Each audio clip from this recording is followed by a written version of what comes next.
Hi hello नमस्कार मित्रांनो, पुन्हा एकदा स्वागत आहे तुमचं आपल्या चॅनलवरच्या आणखीन एका नवीन व्हिडिओ ब्लॉगमध्ये. मी विद्या अगदी मनापासून तुम्हा सर्वांचं स्वागत करते. तर आता तुम्हाला दिसतच असेल मी करते इथं किचनची साफसफाई. तर असं अधूनमधून माझी किचनची साफसफाई चालूच असते, पण आज पूर्ण घराची पण साफसफाई चाललेली आहे. दाखवते मी तुम्हाला. मिस्टर करतायत हॉलचं क्लिनिंग आणि मी इथं आलेली आहे आता किचन क्लीन करण्यासाठी. तर इतक्या वेळा आम्ही दोघांनी मिळूनच हॉलचं क्लिनिंग केलं. तर भिंती ज्या आहेत ते खूपच खराब झालेल्या होत्या. अनन्या श्राव्या दोघींनी मिळून त्या रंगवल्या होत्या, तर त्या क्लीन करायच्या होत्या. आणि मागच्या महिन्यात जेव्हा मी किचन क्लीन करत होते त्यावेळेस किचनच्या सगळ्या भिंती मी घासून काढल्या होत्या. अक्षरशः त्या खरडून मी क्लीन केल्या होत्या. पण नंतर जेव्हा किचन पूर्ण क्लीन झालं तर एकदम लास्टला मला म्हणजे असं एकदम इझिली क्लीन होईल अशी एक ट्रिक मला म्हणजे सापडली. कारण आधी मी खूप मेहनत केली, जवळजवळ 3 ते 4 तास सगळ्या भिंती मी खरडून काढत होते. जे काही घाण झालेलं आहे, थोडंसं पाणी वगैरे लीक झालेलं होतं, त्यामुळे काळवंडलेली होती भिंत. तर ते सगळं मी खरडून काढलं आणि त्यानंतर एकदम एंडिंगला मी नुसतं स्प्रे करून एकदा एक ब्रश आहे घासायचा त्याच्याने घासून बघावं म्हणून बघितलं, तर एकदम इझिली क्लीन झालं. पण मला तेव्हा खूप जड गेलं होतं ते क्लीन करायला. आणि त्यानंतर मी 2-3 दिवस आजारी पण पडले होते. तर मिस्टरांना मी तेव्हा म्हटलं होतं, तर आता मी किचन तर क्लीन करून घेतलं आहे. किचनच्या भिंती तुम्ही जेव्हा पण तुम्हाला वेळ असेल, सुट्टी असेल, त्यावेळेस मला हॉलचं तेवढं क्लिनिंग करून द्या. म्हणजे भिंती आहेत ते क्लीन करा. कारण अनन्या श्राव्याने एवढ्या त्या भिंती रंगवल्या होत्या ना, ते खूपच घाण दिसत होतं. कितीही घराची साफसफाई केली ना तरीही असं फ्रेश वाटत नव्हतं घरामध्ये. एकदम डल फील होत होतं. तर त्या भिंती म्हणजे पेंट करायचा विचार केला, पण बजेटमध्ये बसत नव्हतं. आणि त्याला परत 2-3 दिवस लागणार, सगळं सामान हलवाहलवी करावं लागणार. आणि अजून पेंट केला तरी मुलं अजून लहान आहेत, सांगून ऐकणार नाहीत. परत आहे तेच गोष्टी सुरू होणार, परत त्या रंगवतच बसणार. त्यापेक्षा म्हटलं घासूनच काढावं. तर त्यामुळे भिंत पण थोडेसे साफ होतील आणि पैसा पण खर्च होणार नाही. त्यामुळे मग म्हटलं परत रूम सोडताना कलर द्यावाच लागतो. पण लहान मुलं आहेत त्यामुळे आता खर्च करायला नको, उगाच पैसे वाया घालवला नको कलरवर. म्हणून आम्ही मग घासून काढायचाच निर्णय घेतला. तर किचनच्या भिंती अगदी किचन छोटंसंच आहे तरी त्या भिंतीच घासायला मला 3 ते 4 तास ऑलमोस्ट लागले होते. पण हॉलचं क्लिनिंग आम्ही दोघांनी मिळून 1 ते 1.5 तासामध्ये केलं होतं. तर नुसतं पाण्याचा स्प्रे करून त्या ब्रशनी घासलं की लगेचच ते वरती जे दोघींनी रंगवलेलं होतं तर ते निघून जात होतं. तर ते इझी पडलं आम्हाला. पण ती ट्रिक जी आहे ती किचन साफ करताना मला नंतर कळली. तर असो कळली आणि त्याचा यूज पण झाला. ही आनंदाची गोष्ट होती. तर आता मी एक कप्पा इथं किचनमधला स्वच्छ करून घेते आणि डबे वगैरे आहेत ते जागच्या जागी पुसून ठेवत आहे. एकदमच सगळं काढलेलं नाही आहे. एक कप्पा काढते, एक कप्पा क्लीन करून तिथला जो काही सामान आहे तो तिथेच क्लीन करून ठेवत आहे.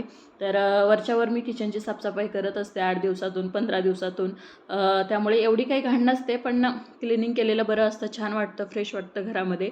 आणि धूळ जी आहे ती भरपूर येत असते. आज जरी क्लिनिंग केली आणि उद्या कुठे जरी तुम्ही बोट फिरवलं ना तर लगेच धूळ पडलेली दिसून येईल. तर अशा प्रकारे धूळ येत असते इथे. खिडकी उघडी असते किचनची, त्यामुळे धूळ येतच असते. आता उन्हाळा आहे त्यामुळे जास्तच येते.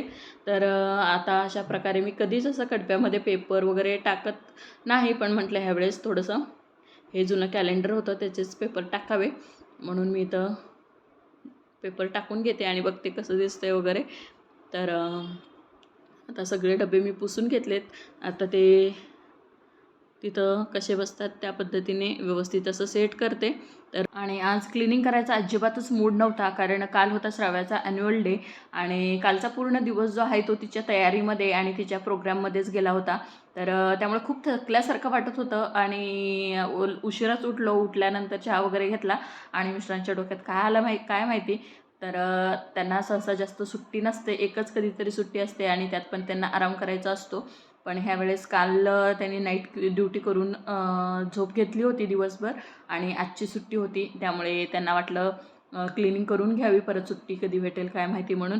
तर परत त्यांनी नाही केलं खूप दिवस, तर माझं मी करत असते. त्यामुळे त्यांना वाटलं ही करत बसेल परत आजारी पडेल, त्यापेक्षा करून घेऊया. तर त्यांनी उठल्या क्लिनिंगला सुरुवात केली. तर म्हटले तुझं जे डेलीचं काम आहे ते तू आवर, माझं मी क्लीन करतो. तर एकट्याने क्लिनिंग करणं म्हणजे त्याला खूप जास्त वेळ लागतो आणि खूप थकलं पण जातं माणूस आणि तेच काम दोघांनी मिळून केलं तर पटकन पण होतं आणि एवढं काही जास्त थकायला पण नाही होत, पटकन होऊन जातं काम.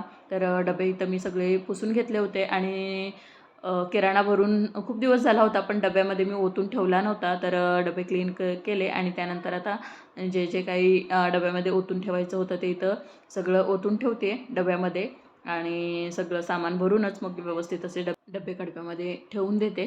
तर सगळे ह्या वरच्या कप्पातल्या आहेत. तर बघू आता कसं कसं मी सेट करते.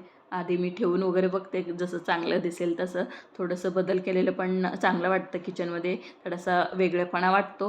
तर आता हॉलचं क्लिनिंग चालूच आहे, तर म्हटलं किचनचे पण क्लिनिंग करून घ्यावं एकसाथ. घर जे आहे ते क्लीन होऊन जाईल आणि घरामध्ये फ्रेश फील होईल. आणि जेव्हा पण आपण घराची साफसफाई करतो ना, एक 4-5 दिवस तर घरामध्ये आपल्याला खूप छान वाटत असतं.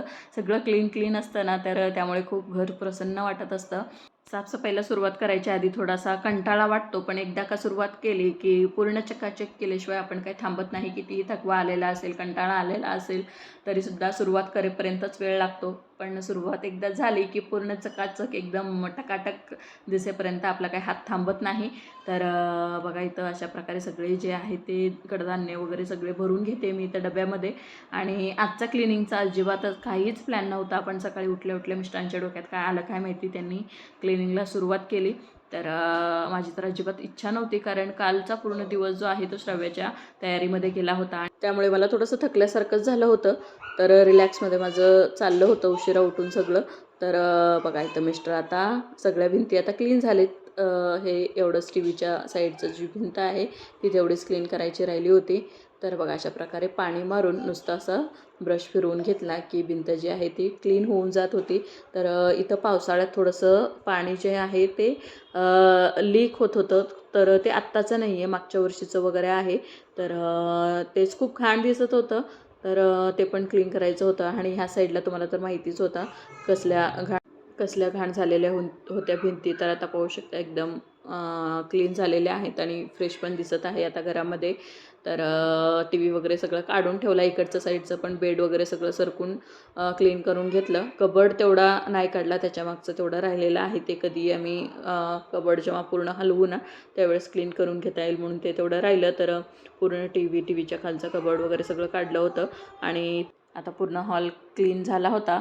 भिंती पण क्लीन झाल्या आणि टाईल्स पण सगळं क्लीन करून घेतलं होतं. तर आता इथं एकदम डोअरच्या एंट्रन्सला आम्ही देवाचे फोटो लावलेले आहेत. तर तिथं थोडंसं मिस्टर जे आहेत ते डेकोरेशन करत होते आणि मला चांगलं दिसतंय का बघ, कसं वाटतंय म्हणून मला पण बोलवलं होतं. तर मी बघत होते. तर हे असं सिंपल पण चांगलं वाटत होतं, पण नंतर त्यांनी अजून काय काय केलं मी गेल्यानंतर आणि परत काय त्यांचं बिघडलं. त्यानंतर मग त्याने अर्धवटच ते सोडून दिलं. तर ते मी नंतर परत सेट केलं सगळं. तर ते काय होतं, इथं आम्ही खिळे वगैरे नाही ठोकू शकत आणि स्टिकर पण लावले ना तरी ते निघून पडतात. जे 2 फोटो अडकवलेत ना तेवढे तिथं खिळे आधीपासूनच आहेत आणि आमच्याकडे पण ते 2च फोटो होते आधी, तर त्यामुळे ते आम्ही तिथंच लावले होते. तर स्टिकर डबल टेप वगैरे लावलं ना तरी ते निघून पडतं, 1-2 दिवस राहतं परत निघून पडतं. त्यामुळे मग त्यांनी ट्राय करत होते, तसंच आम्ही ते निघत असतं तसंच आम्ही लावत असतो. तर चांगलं वाटतं थोडंसं डेकोरेट केलं की, त्यामुळे तसंच आमचं चालू असतं. तर इथं मी डबे कसे ठेवायचे का वगैरे, म्हणजे जे जास्त रोज लागणारे आहेत ते पुढे ठेवायचे आणि जे जास्त कधीतरीच वापरात येणारे असतात ते डबे मी मागे ठेवत असते. तर तसं माझं सेट करायचं चाललं होतं. तर भांड्यांसाठी माझ्याकडे वेगळा रॅक नाही आहे. ह्या कडप्यामध्येच मी सगळे डबे सगळे भांडे ह्या एकातच ॲडजस्ट करते. मग बाकीचे कढई कुकर वगैरे आहे ते मी किचन ओट्याच्या खाली ठेवत असते. तर पिठाचे डबे आणि कुकर कढई वगैरे तेवढे मग मी तिथं खाली ठेवते. पण बाकीचं सगळं मला सामान इथंच ॲडजस्ट करावं लागतं. तर तेच मी बघत होते कुठलं काय काय कुठं कुठं शेट होतं आहे आणि चांगलं पण दिसतं अशा पद्धतीने. पण नंतर हे सगळंच मी ठेवलेलं होतं ते सगळंच मग परत मी नंतर चेंज केलं. तर ते नंतर मी शूट केलंच नाही. ते मग दुसऱ्या दिवशी सकाळी मी शूट केलं. तर पुढे दिसेल तुम्हाला व्हिडिओमध्ये कसं मी ते सेट केल्यानंतर.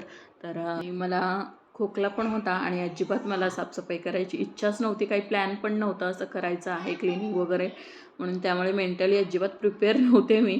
तर साफसफाई करायचं म्हटलं की आपण थोडेसे काम आधीच उरकून घेत असतो. तरी पण झालं क्लिनिंग. तर इथं बघा श्राव्याचा डान्सचा व्हिडिओ आता थोडंसं मी तुमच्यासोबत शेअर करते. एवढं काही क्लिअर आलेला नाही आहे. तर राधा ढूंढ रही है किसी ने मेरा श्याम देखा. तर ह्या राधाकृष्णाच्या गाण्यावरती त्यांचा डान्स होता. तर आता मी इथं ॲरो करून दाखवते श्राव्या कुठं आहे एक्झॅक्टली, कारण भरपूर मुलं होते त्यामुळे काही दिसत नव्हतं. तर खूप छान सगळ्या मुलांनी डान्स केला. तर तिकडं फातिमानगरला हॉलमध्ये ठेवला होता यांचा डान्स. तर खूप छान झाला. भरपूर असे ऑलमोस्ट 25-26 असे डान्स होते. तर युनिटी इन डायव्हर्सिटी ह्या थीमवरती डान्स जे आहे ते सगळे अरेंज केले होते. तर सगळ्या स्टेट वाईज सगळ्या प्रकारचे डान्स इथं एकाच ठिकाणी आम्हाला एन्जॉय करता आले आणि सगळ्या मुलांनी खूप छान प्रकारे ते सगळ्यांसमोर प्रेझेंट केले. तर खूप छान झाला प्रोग्राम आणि जवळजवळ 10 वाजता आम्ही घरी आलो मग रात्री. तर आता हे दुसऱ्या दिवशी रात्रीचा व्हिडिओ आहे. दुपारी क्लिनिंग झाल्यानंतर जेवण केलं आणि त्यानंतर आता रात्री जेवण बनवायची पण इच्छा नव्हती, कारण साफसफाई झाली होती त्यामुळे मूड नव्हता स्वयंपाक बनवायचा. काय बनवू म्हटल्यावर श्राव्या म्हटली मला ढोकळा खायचा आहे. तर इझी पण होईल, पटकन पण होईल आणि वेगळं होईल काहीतरी एकदम चटपटीत असं, म्हणून मी म्हटलं आता ढोकळा करावं. तर मस्त असा इथं मी ढोकळा बनवून घेतलेला आहे आणि मस्त त्याच्यासोबत चटणी पण बनवलेली आहे आणि परत थोडासा इथं भात पण बनवला आहे. तर दूध भात पण खाता येईल. तर आता हा जो क्लिप आहे तो क्लिनिंगच्या सेकंड डेचा आहे, कारण काल तर क्लिनिंग झालं पण त्यानंतर काही मला तुमच्याशी शेअर करता आलं नाही काही. पण पाहू शकता किती क्लीन झालेलं आहे घर. एकदम फ्रेश वाटत आहे, ब्राईट वाटत आहे. घरामध्ये ब्राईटनेस जास्त दिसत आहे. आधी खूप डल वाटत होतं. तर अशा प्रकारे सगळं क्लीन झालेलं आहे. तर आता फोटोजवळ लावलेली जी पानांची वेल होती ते इकडं लावलेलं आहे मिस्टरांनी नंतर काढून. आणि मग नंतर परत मी किचनचं आवरून झाल्यानंतर मग छान असं मी इथं फोटोंना डेकोरेट केलं. तर आता पाहू शकता घर खूपच छान पद्धतीने सेट झालेलं आहे. खूप फ्रेश वाटत आहे. तर किचनसुद्धा तुम्ही पाहू शकता. परत मी काल जसं ठेवत होते व्हिडिओमध्ये दाखवलं तर ते मी परत वरचं खाली, खालचं वर करून अशा पद्धतीने अरेंज केलेलं आहे सगळं. तर एकदम फ्रेश वाटत आहे क्लिनिंग झाल्यानंतर. विचारायलाच नको, घरामध्ये एक खूप छान वाटतं. तर साफसफाई सुरुवात करेपर्यंतच कंटाळा. एकदा की सुरुवात केली की कुठला उत्साह येतो, कुठून एनर्जी येते काय माहिती, पण घर जे आहे ते एकदम टकाटक होऊन जातं. तर पाहू शकता अशा पद्धतीने कडप्यामध्ये छान असं सगळं इथं सेट केलेलं आहे आणि असं छान डबे वगैरे भरलेले असतील तर आणखीनच छान वाटतं कडप्यामध्ये. आणि खालच्या साईडला भांडी वगैरे लावलेले आहेत. भरपूर भांडी आता धुवायला वगैरे पडलेले आहेत, त्यामुळे एवढं भांडी काही जास्त नाही आहेत, पण जेवढे रोज वापरात आहेत तेवढेच आहेत. तर श्राव्याचा डान्स कसा वाटला आणि आमचं क्लिनिंगचा हा छोटासा ब्लॉग कसा वाटला नक्की मला कमेंट करून सांगा. तर आता माझ्या गॅलरी गार्डनमध्ये ही छान अशी स्टार जॅस्मिन झालेले आहेत. तर खूपच मस्त वाटत आहे. तर पाहू शकता. तर हा पण छोटासा क्लिप तुमच्यासोबत शेअर केला.